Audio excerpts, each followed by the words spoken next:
El mundo me conocía como Elías Carter, un hombre simple, un hombre de familia, hasta que las llamas consumieron todo lo que amaba.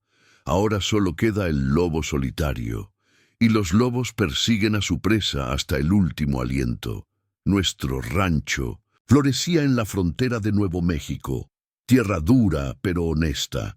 Mi padre era un comerciante de Virginia, mi madre una hermosa mujer apache.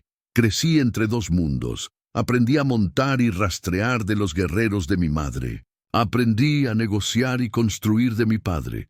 La tierra nos daba lo suficiente: 50 cabezas de ganado, 2 caballos fuertes, una casa de adobe y madera que construí con mis propias manos. El trabajo era duro pero gratificante. Cada amanecer traía la promesa de otro día bendecido.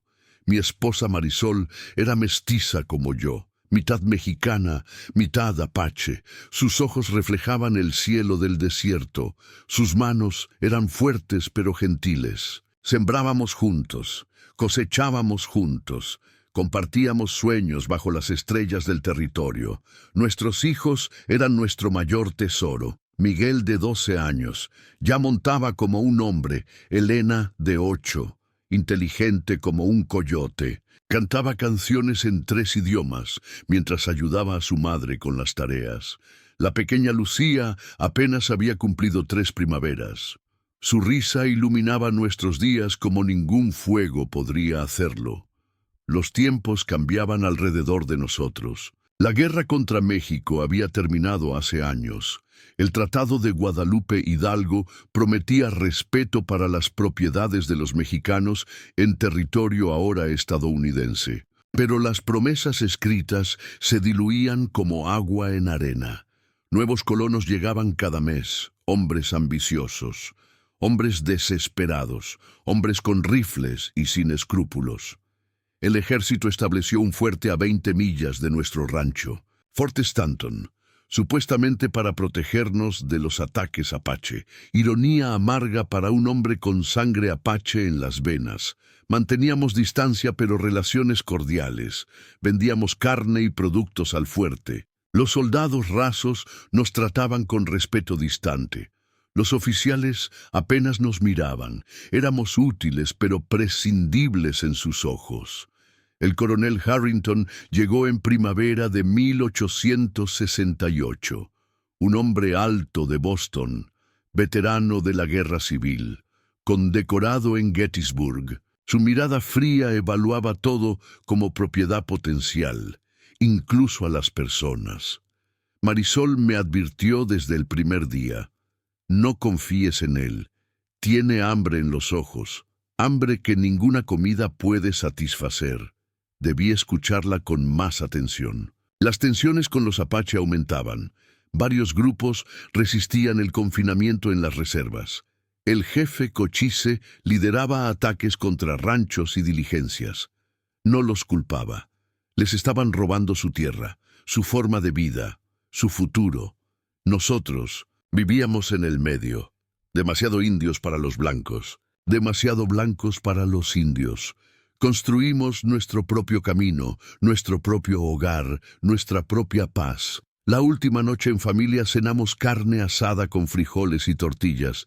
Reímos mientras Miguel contaba historias de su día cazando conejos.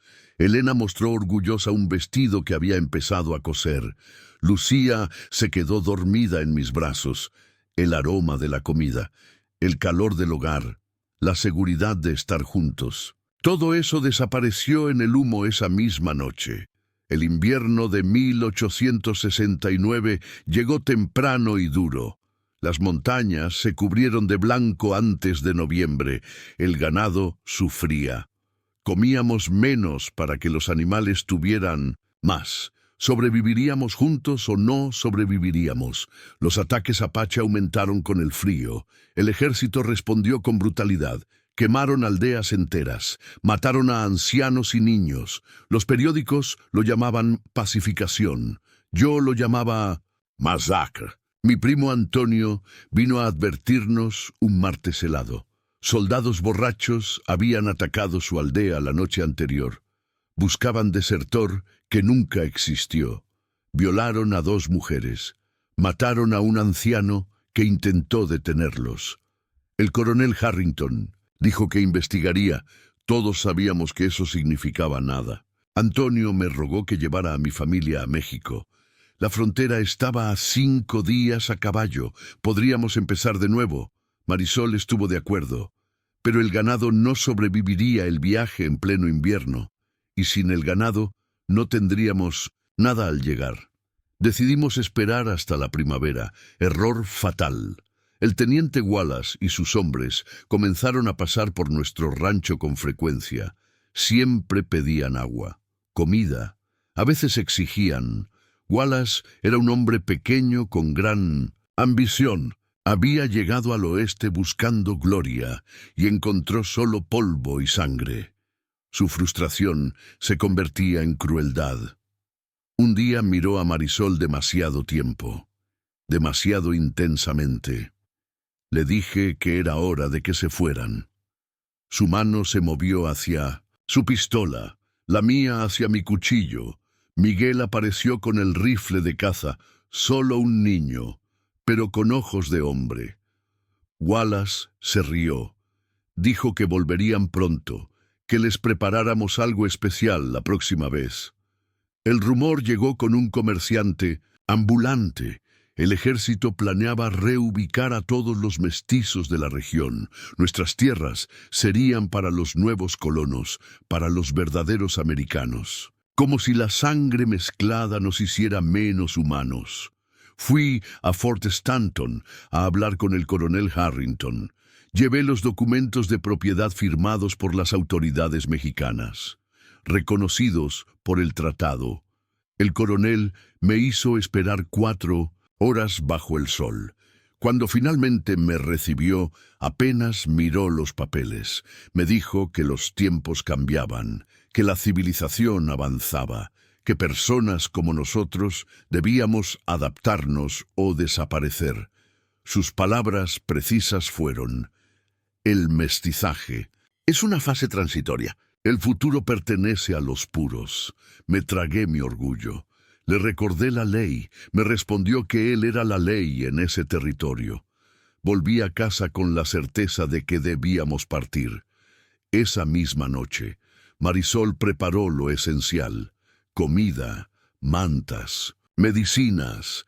Yo sacrifiqué 2 vacas para el viaje. Cargaríamos lo que pudiéramos en los caballos, el resto lo dejaríamos atrás. Los niños dormían cuando escuchamos los cascos. 6 jinetes. Reconocí al teniente Wallace entre ellos. Venían cantando, arrastrando las palabras, borrachos de whisky y odio. Tomé mi rifle. Marisol escondió a los niños en la habitación trasera. Les dijo que no hicieran ruido, que pronto iríamos con ellos. Otra promesa que el destino convirtió en cenizas. Wallace gritó desde el patio. Exigió comida, licor, respeto. Les dije que estábamos por partir, que no teníamos nada para ofrecerles, que volvieran al fuerte. Uno de los soldados disparó al aire. Otro rompió la ventana con la culata de su rifle. Wallace entró tambaleándose. Su aliento apestaba a alcohol barato.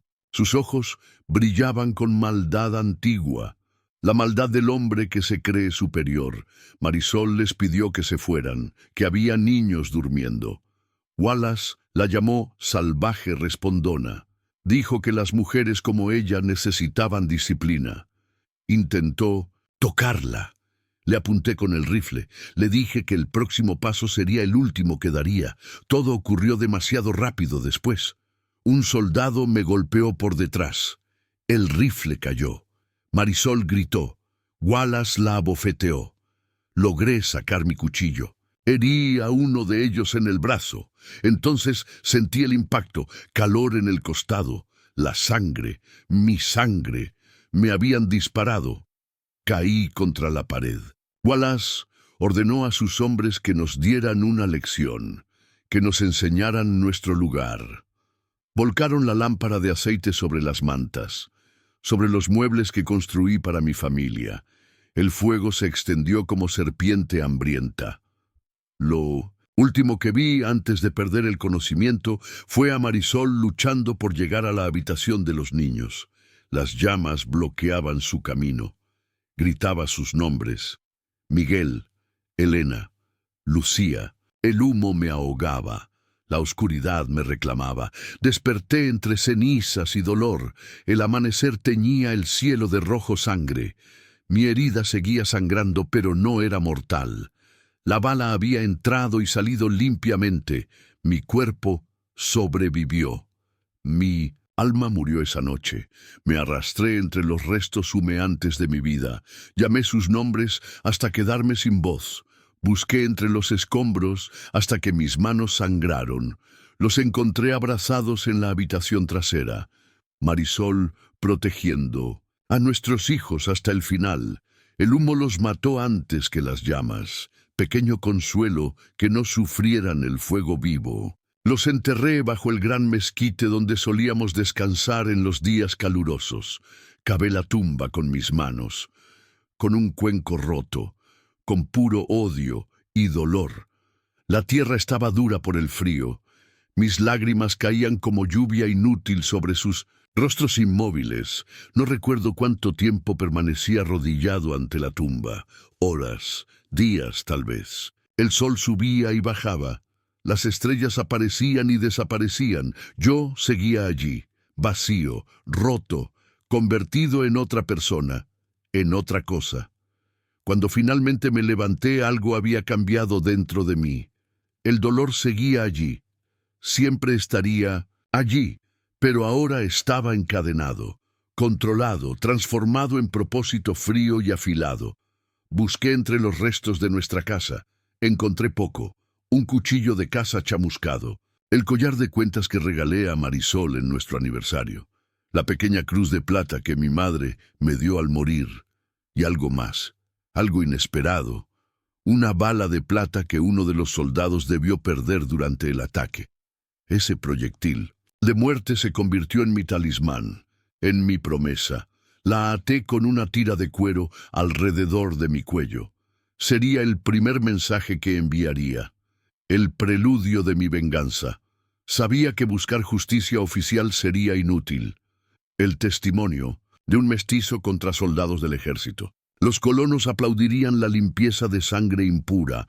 Las autoridades mirarían hacia otro lado. La ley escrita no era para personas como yo, pero existía otra ley más antigua. La ley del desierto. La ley de la sangre.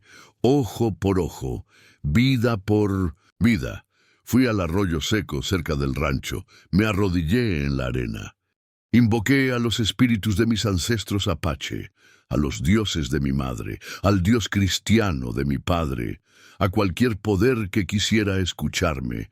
Juré por la memoria de mi familia que cada hombre responsable de su muerte pagaría con su sangre, que el coronel Harrington vería destruido todo lo que valoraba antes de morir, que el nombre del teniente Wallace se convertiría en sinónimo de miedo, que los soldados aprenderían que los uniformes no los protegerían del lobo herido. Mi vida anterior había terminado en las llamas. Elías Carter murió con su familia esa noche.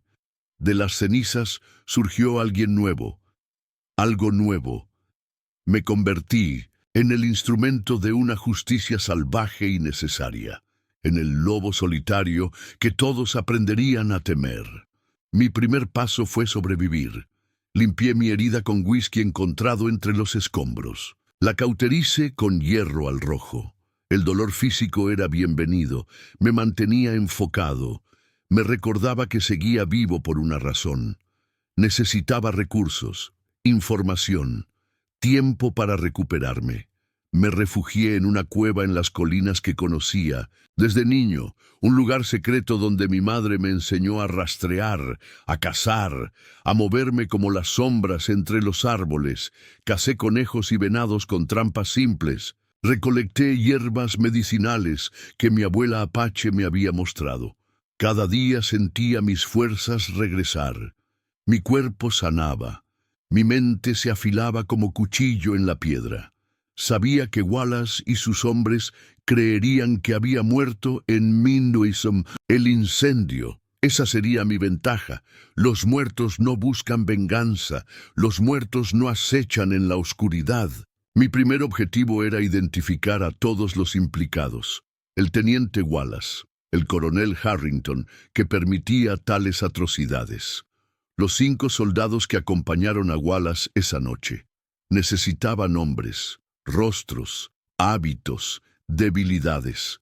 Me acerqué al pueblo disfrazado como peón mexicano, con sombrero bajo y poncho raído. Nadie mira realmente a los trabajadores. Son invisibles para los poderosos. Escuché conversaciones en la cantina, en la tienda, frente a la oficina del sheriff. Pronto tuve los nombres. Teniente James Wallace, Cabo Thomas Miller, soldados rasos Frank Johnson, William Peters, Samuel Wright, David Cooper, 6 hombres, 6 deudas de sangre por cobrar. El coronel Richard Harrington era el cerebro detrás de todo. Protegía a sus hombres, compartía su desprecio por los nativos y mestizos. Su plan para limpiar el territorio avanzaba sin obstáculos. Necesitaba ser detenido, pero él sería el último. Quería que viera venir su final, que sintiera el mismo miedo que mi familia. Necesitaba armas. Encontré mi viejo revólver Colt entre los restos del rancho, oxidado pero funcional tras una limpieza profunda. No sería suficiente. Observé el fuerte durante días, estudiando rutinas, buscando debilidades. Descubrí que cada jueves llegaba un cargamento de suministros, pólvora, balas, comida, uniformes. Los carros estaban poco vigilados en el camino. Demasiada confianza, demasiada arrogancia. Preparé una emboscada simple pero efectiva. Rocas que bloqueaban el camino. Cuando los soldados bajaron a despejar la vía, ataqué desde atrás, rápido, silencioso, mortal. 2 hombres que nunca vieron de dónde vino el golpe. Me llevé 2 rifles Springfield, un revólver Remington, munición suficiente para una pequeña guerra. Oculté las armas en diferentes lugares del desierto. Nunca dependería de un solo escondite. El dinero fue más complicado. Necesitaba fondos para moverme, para sobornar, para sobrevivir mientras ejecutaba mi plan. La solución llegó en forma de 3 cuatreros que se refugiaron cerca de mi cueva. Hombres violentos con recompensa sobre sus cabezas. Hombres que no merecían seguir respirando. Los observé durante 2 días, aprendí sus hábitos, sus debilidades, atacé durante la noche, silencioso como el búho, mortal como la serpiente. No tuvieron oportunidad, no merecían tenerla. Entre sus pertenencias encontré $200 en oro, 2 caballos decentes, provisiones para semanas, un regalo del destino, o quizás la aprobación de los espíritus que invoqué. Mi plan tomaba forma en mi mente. No sería un ataque frontal, sería una campaña de miedo y desgaste. Quería que supieran que alguien los cazaba, que la muerte los seguía como sombra fiel, que no había escapatoria. Comenzaría con los soldados rasos, los eslabones más débiles. Luego el cabo Miller, después Wallace. Harrington sería el último en caer. Cuando ya no tuviera a nadie que lo protegiera, cuando entendiera que todas sus estrellas y medallas no detendrían la justicia del desierto. Me preparé física y mentalmente, practiqué con las armas hasta que mis manos sangraban, corrí por las colinas hasta que mis pulmones ardían, medité bajo las estrellas recordando cada detalle de esa noche fatal, alimentando el fuego frío de mi venganza. La luna llena marcó el inicio de mi cacería. Los Apache creen que las almas de los muertos viajan con la luna llena. Mis ancestros observarían, guiarían mi mano, bendecirían mi camino de sangre y justicia. El soldado Frank Johnson fue el primero, el más joven del grupo, el más débil, Tenía la costumbre de visitar a una mujer en el pueblo cada viernes. Salía del fuerte al anochecer, regresaba al amanecer. Un patrón predecible, un error fatal. Lo seguía a distancia prudente, mi caballo con cascos envueltos en tela para silenciar sus pasos. Johnson cabalgaba despreocupado, silbando, ajeno al depredador que lo seguía en la penumbra. Esperé a que saliera de la casa de la mujer. Era pasada la medianoche, las calles desiertas, la luna oculta tras nubes espesas, perfectas condiciones para la justicia silenciosa. Se tambaleaba ligeramente, borracho de nuevo, como la noche que arruinó mi vida. Lo intercepté en el callejón trasero. Vio mi silueta y llevó la mano a su pistola. Demasiado lento, demasiado torpe. No usé armas de fuego. El ruido alertaría a otros. Mi cuchillo encontró su garganta con precisión mortal. Sus ojos se abrieron con sorpresa, con reconocimiento tardío. Me quité el pañuelo que cubría mi rostro. Quería que supiera quién lo enviaba al infierno. Murmuró algo ininteligible mientras la vida escapaba de su cuerpo.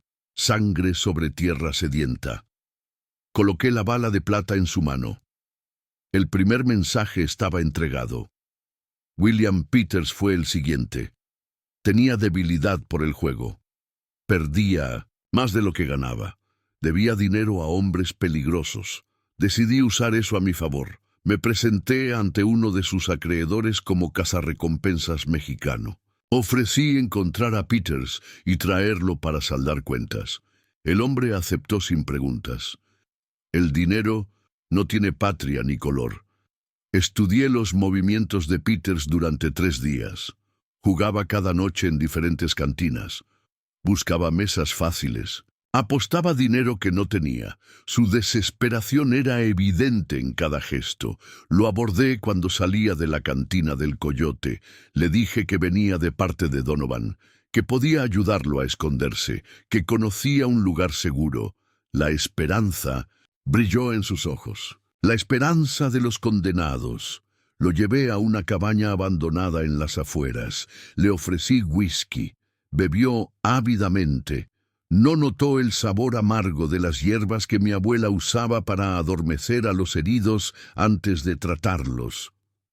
Cuando despertó, estaba atado a una silla. El pánico en su rostro era un reflejo del terror que mi familia debió sentir. Le mostré la bala de plata. El reconocimiento llegó como oleada. Sabía quién era yo.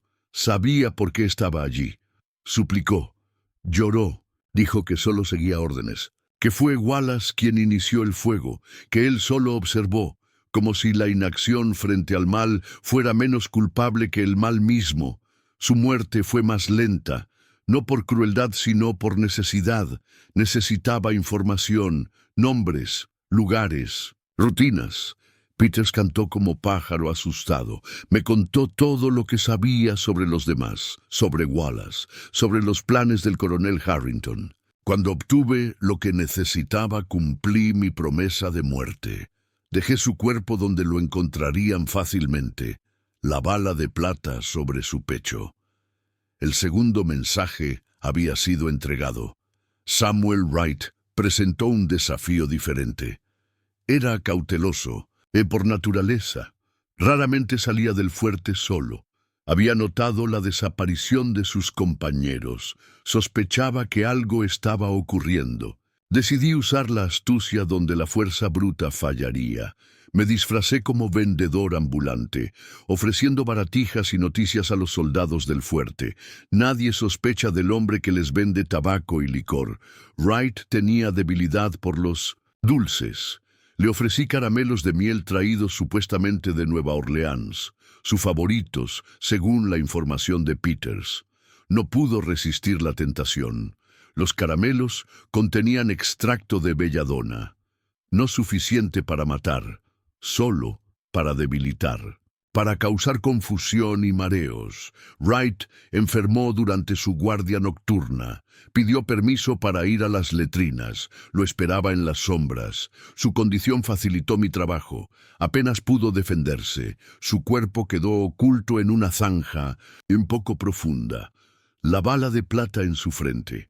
El tercer mensaje estaba entregado. Para entonces el pánico se extendía por el fuerte. 3 soldados desaparecidos, 3 muertes misteriosas, 3 balas de plata como firma. Los rumores florecían como cactus tras la lluvia. Hablaban de un espíritu vengador, de un demonio apache, de un mestizo que volvió de la muerte. El miedo era mi aliado más poderoso. Los soldados se movían en grupos, evitaban salir del fuerte, miraban las sombras con aprensión, saltaban ante cada ruido. David Cooper intentó desertar. El miedo pudo más que el deber. Lo intercepté a 10 millas del fuerte, cabalgando hacia el este, hacia territorios más civilizados, más seguros. No opuso resistencia cuando aparecí frente a él en el camino. El terror paralizó su cuerpo, sus labios murmuraban plegarias olvidadas, sus ojos imploraban misericordia que no merecía. Le pregunté si mi esposa imploró así cuando la golpearon, si mis hijos suplicaron mientras el humo llenaba sus pulmones. No tenía respuestas, solo miedo, miedo puro y primitivo. Su muerte fue rápida, un disparo certero. La bala de plata bajo su lengua silenciada para siempre. El cuarto mensaje estaba entregado. El cabo Thomas Miller era más astuto que sus subordinados. Pidió traslado a otro fuerte. Citó amenazas a su vida, insubordinación justificada por instinto de supervivencia. El coronel Harrington se negó. Necesitaba hombres leales, hombres que guardaran sus secretos. Miller no esperó autorización. Huyó una noche tormentosa. Pensó que la lluvia borraría su rastro, que los truenos ocultarían el sonido de su huida. No contaba con mis habilidades de rastreador. Con la determinación que me impulsaba, lo alcancé en un desfiladero angosto, perfecto para emboscadas. Las paredes rocosas amplificaban el sonido de los cascos, el eco de los disparos, el grito final de un hombre condenado. Su cuerpo cayó desde lo alto, se estrelló contra las rocas abajo, la bala de plata en el bolsillo de su chaqueta. El quinto mensaje estaba entregado. El teniente James Wallace era un cobarde bajo su fachada de valentía. Cuando comprendió que estaba en mi lista, se atrincheró en el fuerte, rodeado de soldados día y noche, bebiendo hasta perder el conocimiento, despertando gritando por pesadillas que yo enviaba. Pero los muros no detienen a los fantasmas. Las barreras no bloquean la culpa. Wallace se deterioraba visiblemente. El miedo consumía su cordura como el fuego consumió mi hogar. Decidí atraerlo a mi terreno, a mis reglas. Capturé a un joven soldado que servía como mensajero. Lo obligué a llevar un mensaje a Wallace. Simple y directo. Te espero donde comienza el arroyo seco. Ven solo o el próximo mensaje será la cabeza del coronel. Wallace era orgulloso, arrogante. Pensó que podría tenderme una trampa. Vino con 4 hombres ocultos a distancia, armados con rifles de precisión. Una estrategia predecible, inútil contra alguien que conocía cada piedra, cada arbusto, cada ángulo de esas tierras. Eliminé a sus tiradores uno por uno, silenciosamente, sistemáticamente, dejando a Wallace solo y vulnerable bajo el sol inclemente del mediodía. Cuando se dio cuenta estaba completamente solo. Giró su caballo en círculos nerviosos, gritando desafíos vacíos al viento, al polvo, a los espíritus que solo él veía. Emergí de la tierra como aparición, como si el desierto mismo me hubiera creado de arena y odio. El color abandonó su rostro. Su mano temblaba demasiado para apuntar correctamente. No le di oportunidad de hablar, de suplicar, de justificarse. Mi primer disparo destrozó su rodilla, el segundo su hombro. Quería que sintiera dolor antes del final, que sufriera una fracción de lo que sufrió mi familia. Sus gritos resonaban en el cañón vacío. Preguntas desesperadas. ¿Por qué yo había sobrevivido? ¿Por qué no podía simplemente morir como los demás mestizos? como si mi existencia fuera una ofensa personal contra su visión del mundo. Le mostré la bala de plata original, la que encontré entre las cenizas de mi hogar, la que había llevado como recordatorio todo este tiempo. La coloqué en el cañón de mi revólver mientras observaba el terror en sus ojos. El disparo final fue directo al corazón. Justicia poética para un hombre sin corazón. El sexto mensaje estaba entregado. Solo quedaba el coronel Richard Harrington, el arquitecto de mi sufrimiento, el hombre que permitió que animales con uniformes aterrorizaran a inocentes. Para entonces todo el territorio hablaba del lobo solitario, del vengador implacable, del fantasma que cazaba soldados como el ejército cazaba apaches. Mi leyenda crecía con cada muerte, con cada bala de plata. Harrington envió partidas de búsqueda, ofreció recompensas, solicitó refuerzos. Nada funcionó. El desierto era mi aliado, las montañas mi fortaleza, la noche mi manto protector. Decidí atacar lo que más valoraba: su reputación, su legado, su supuesta superioridad moral. Intercepté correspondencia oficial. Revelé sus órdenes secretas para eliminar poblaciones mestizas, sus planes para apropiarse de tierras protegidas por tratados. Envié cartas con su sello falsificado a periódicos en Santa Fe, en Denver, en Washington, exponiendo sus crímenes, sus abusos, su corrupción. Las investigaciones comenzaron, las preguntas incómodas, las miradas de sospecha de sus propios oficiales. Harrington veía su mundo desmoronarse lentamente, pieza por pieza, como mi vida se había desintegrado en una sola noche. Finalmente decidí terminar su sufrimiento, no por misericordia, sino por justicia completa. Entré al fuerte durante una tormenta de arena. Nadie vio la sombra que se deslizaba entre barracones, que escalaba hasta la ventana del comandante. Harrington estaba solo en su oficina, bebiendo whisky caro, escribiendo excusas para sus superiores, fabricando mentiras para ocultar sus fracasos. No mostró sorpresa cuando me vio, como si hubiera estado esperando este momento, esta visita inevitable, este final predestinado. Su única pregunta fue por qué había tardado tanto. Le dije que quería que sintiera el miedo creciendo cada día, la inevitable certeza de que la muerte venía por él, implacable, paciente, justa. No suplicó. Le concedo ese mérito. Enfrentó su final con la dignidad que nunca mostró en vida, con el coraje que le faltó cuando permitió atrocidades bajo su mando. Su sangre manchó los mapas sobre su escritorio, mapas que mostraban tierras apache marcadas para colonización, tierras mestizas señaladas para limpieza, vidas humanas reducidas a obstáculos en papel. Coloqué la última bala de plata entre sus ojos sin vida. El mensaje final estaba entregado. La deuda de sangre saldada al fin.